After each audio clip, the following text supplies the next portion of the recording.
Ngayon, pag-usapan na natin yung pay plan 2 o yung tinatawag na 3-up pass-up. Minsan ang tawag dito sa pay plan na to ay infinity pass-up. Again, ipapaalala ko lang uli na kahit magkaiba at magkahiwalay ang pay plan 1 at ang pay plan 2, ay sabay nangyayari ang pay plan 1 at ang pay plan 2. Okay, maliwanag yun ha. Sabay sila nangyayari. In pay plan 2 o yung 3-up pass-up, kikita ka ng $20 sa lahat ng direct referrals mo. Maliban lang sa second, third at seventh referrals mo. Bakit? Dahil ang second, third at seventh direct referrals mo ay maipapasa pataas sa taong direktang nag-refer sa iyo sa SWA. Okay, maipapasa sila doon sa direct sponsor mo. Sa madaling salita, you will earn $20 from your first, fourth, fifth, sixth, and 8th up to infinity. Next, you can earn unlimited $20 every day. Again, wala ding flash out, no flash out, and no maximum income dito sa pay plan 2. Let's say may 8 kang naging direct referrals. Tulad ng sabi ko, sa kanilang lahat ay may commissions ka na tag to $20. Maliban lang sa second, third, at seventh referrals mo. Dahil ang second, third, at seventh referrals mo ay maipapasa sa iyong sponsor. Sponsor mo ang kikita ng tag to $20 dito sa second, third, at seventh mo. Okay? Kaya tinawag na 3-up pass-up. Okay, malamang ito ang iniisip mo ngayon. Teka, ba't ganon? Ikaw yung nagpakahirap at ikaw yung nag-effort, bakit iba yung kumita or nakinabang? Huwag kang mag-alala. Yung pay plan 2 is actually a very powerful compensation plan na malaki ang pwede maging advantage para sa'yo. So, explain ko kung paano yun. Dahil lahat ng direct referrals mo ay gagawin din ng negosyo, lahat sila ay magkakaroon din ng mga referrals. Tama? At dahil ikaw ang kanilang sponsor, sila naman ang magpapasa ng kanilang second, third, at seventh referrals sa iyo. Okay? For example, itong si Mark. Kanyang second, third, at seventh referrals ay maipapasa niya sa iyo. Ikaw ang kikita ng tagto $20 sa second, third, at seventh referrals ni Mark. Okay? Ganon din kay Toby. Yung second, third, at seventh referrals ni Toby ay maipapasa rin sa iyo. Ikaw din ang kikita ng tagto $20 sa second, third, at seventh referrals ni Toby. So, ganon din ang mangyayari kay Fred, kay Diane, etc. Kikita ka ng tagto $20 sa mga second, third, at seventh referrals ng mga direct referrals mo. Pati itong mga naipass up sa'yo, kung mapapansin mo parang naging considered as direct referrals mo na rin sila dito sa pay plan 2. So, pati ang mga yan ay magpapasa ng kanilang second, third, at seventh referrals nila sa'yo. Darating yung time na araw-araw ka nang tatanggap ng mga tag to $20 sa email mo. Dun sa mga $20 na commissions mo, ganito yung email na matatanggap mo from SWA. Okay, see the $20. Just imagine kung gaano kaganda ang gising mo kung sa tuwing umaga at pagbangon mo sa kama at pag-check mo sa computer mo para i-check ang email mo ay hindi mga Facebook notifications ang matatanggap mo, kundi puros $20 in commissions tulad ng mga to. Okay? Sarap ng gising, di ba? So, okay, yan yung mga yan. Parang ganyan yung matatanggap mo. Now, let's try to compute the potential income for this pay plan. Sigurado na may excite ka dito sa mga susunod na ipapakita ko sa'yo. Assuming na mayroon ka lang 3 direct referrals who will pass up their second, third, and seventh referrals to you. Okay?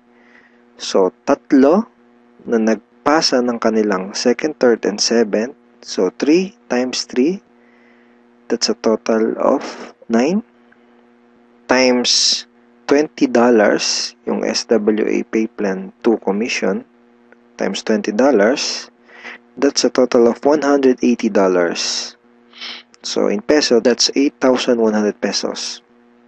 Now, yung 9 na yun ay considered as your direct referrals na rin sa Pay Plan 2 lang. Okay? Ibig sabihin, yung 9 na yun ay magpapasa ulit ng kanilang 2nd, 3rd, at 7th sa'yo.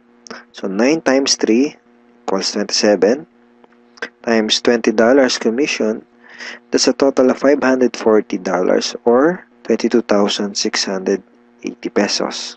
Then, yung 27 na naipass up lang sa'yo ay again considered na rin as your direct referral sa Pay Plan 2, ay again magpapasa ng kanilang 2nd, 3rd, and 7th sa'yo. So, times 3 again equals 81 times $20, that's a total of $1,620. In peso, that's 68,040 pesos. And then again, yung 81 na yun, magpapasa up ulit ng kanilang 2nd, 3rd, and 7th. So, times 3, that's a total of 243 downlines times $20, and that's a total of $4,860. 204,120 pesos. So again, yung 243 na yun, magpapasap ng kanilang 2nd, 3rd, and 7th. That's a total of $729 times $20. That's $14,580. In peso, that's 612,360 pesos. And then yung 729 na yun, magpapass up ulit ng tagtatatlo yung kanilang 2nd, 3rd, and 7th. So, times 3, that's a total passed up of 2,187 downlines. So, times $20, that's a total of $43,740. And in peso, that's 1,837,080 pesos. Grand total commissions is $65,520 or 2,751,840 pesos. And that's potential income just for Pay Plan 2. And hindi pa dito nagtatapos yung pwede mong kitain, pero pwedeng mas malaki pa ang iyong kitain kung ituloy-tuloy mo gawin yung iyong SWA business. So I hope na-excite ka dito sa pwede mong kitain, dito sa opportunity na to. Okay, so FAQs muna tayo. Yung 2nd, 3rd, at 7th referrals ko ba na naipassed up ay mawawala sa matrix ko? And the answer is no. Passing up only happens in Pay Plan 2 and not in Pay Plan 1. So, yung mga referrals na naipapass up, sa Pay Plan 2 lang yung nangyayari at hindi sa Pay Plan 1. All your direct referrals will stay in your matrix and they will always follow you.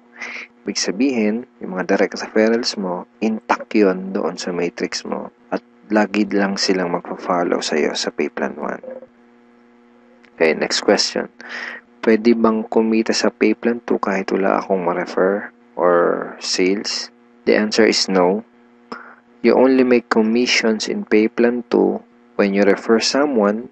Kita ka lang sa Pay Plan 2 kapag may na-refer ka. Or if your direct referrals pass up their 2nd, 3rd, and 7th to you. In other words, hindi ka kikita sa Pay Plan 2 kung wala kang mga direct referrals. Sa Pay Plan 1 lang posible yung pwede kang kumita kahit wala ka pang na-refer. Pero sa Pay Plan 2, hindi yun possible. Kung may mga additional questions ka pa, at kung may mga part ka na hindi naintindihan do sa pay plans ng SWA, pwede mo uling panoorin itong mga video na to para mas maintindihan mo ng maigi yung compensation plan or yung pay plans ng SWA. So ngayon, ang pag-usapan natin ay yung mga benefits mo once na maging part ka na ng aming team, yung Team Unstoppable Internet Entrepreneurs. Once na maging part ka na ng team, ito yung mga training resources na makukuha mo. Magkakaroon ka ng access sa mga training resources na to. Okay? Yung mga information na nasa loob ng mga training resources na to ang magtuturo sa iyo kung paano ka magsisimula ng tama at kung paano mo gagawin ng tama ang iyong SWA business. So, once na maging member ka na ng SWA at maging part ka ng aming team, magkakaroon ka ng 100% access sa mga training resources na to. So, ano-ano ba yung mga nasa loob ng training resources na to? First is yung Team Unstoppable Internet Entrepreneurs Handbook. So, ito yan. Ito yung Internet Entrepreneurs Handbook. Nandito sa ebook na to, yung tinuturo namin na 3 strategies of promoting your business on the internet. Bakit 3 strategies? Kasi yung isa pang beginner, yung isa pang intermediate at yung isa ay pang advanced. So kahit first timer ka pa lang at kahit wala ka pang background sa industry na to, ay meron kami nakahandang trainings para sa iyo at para matulungan ka magkaroon ng tamang start sa business mo. Next is yung how to handle prospect objections. Okay, ito yan. Ito yung loob niyan. Basically, sa business na to, yung mga magiging prospects mo ay magkakaroon ng mga questions once na makita nila yung opportunity. And it's very important na alam mo kung paano sasagutin ng tama yung mga tanong nila. Most networkers ay nagfe-fail dahil hindi nila alam kung paano sasagutin yung mga question ng prospects or yung mga objections ng kanilang prospects. Okay, next is yung Ninja Network Marketing Scripts. How to talk to your leads and prospects on the phone. Okay, ito yun. Basically, these are sets of scripts na magagamit mo kapag kakausapin mo yung mga prospect mo sa phone, or sa chat, pwede rin sa chat, or one-on-one. Kung ikaw ay call center agent, I'm sure familiar ka sa mga scripts. Next ay itong how to sponsor your circle of influence properly. Okay, ito yun. Okay. So, ituturo din namin sa iyo kung paano mo i-approach ng tama yung mga kaibigan, kakilala at kamag-anak mo. Dito mo matututunan, dito sa ebook na to, mo matututunan kung paano sila i-approach ng tama. Okay? Ayan. May mga sample email din yan na pwede mong isend sa mga kakilala at kaibigan mo. It's a step-by-step training ebook. Okay? Tignan mo step 2. So, isa to sa mga step-by-step na mag-guide sa'yo kung paano mo gagawin yung negosyo mo ng tama kung first time mo pa lang papasok sa ganitong klase ng business. And next ay itong how to create your automatic recruiting system, the 3M system blueprint. Basically, this is a video tutorial paano gumawa ng website na tutulong sa'yo para i-promote ang iyong business. Matututunan mo kung paano ka gagawa ng ganitong klase ng website. Ito yung website na tutulong sa iyo para mas mapadali mong gawin ang iyong SWA business.